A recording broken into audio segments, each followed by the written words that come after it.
ജീവിതത്തിൽ മുമ്പോട്ടൊക്കെ പോകുമ്പോൾ ഒത്തിരി ഭയാശങ്കകൾ നമ്മൾ പലർക്കും ഉണ്ടാകും. പ്രത്യേകിച്ച് 2026 നമ്മൾ തുടങ്ങിയിരിക്കുകയാണ്. എന്തൊക്കെയാണ് നമ്മളെ കാത്തിരിക്കുന്നത് നമുക്ക് അറിഞ്ഞുകൂടാ.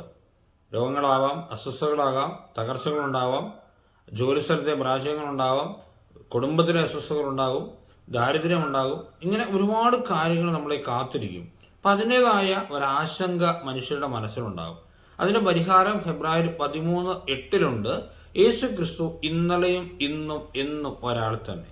അതായത് നമ്മുടെ ആശങ്കകളൊക്കെ നമുക്ക് മുമ്പേ നടക്കുന്ന കർത്താവിന് നമുക്ക് കൊടുക്കാം. കർത്താവിന് മാറ്റമില്ല.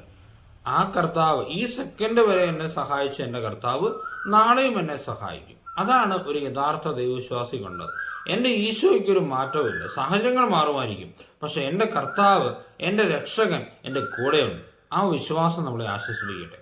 നമ്മുടെ കർത്താവ് ഈശോ കൃപയും പിതാവായ ദൈവത്തിൻ്റെ സ്നേഹവും പരിശുദ്ധ സഹവാസവും നമ്മളെല്ലാവരും കൂടെ എന്നും ഇപ്പോഴും ഉണ്ടായിരിക്കട്ടെ, ഇപ്പോഴും എപ്പോഴും എന്നേക്കും. ആമേൻ.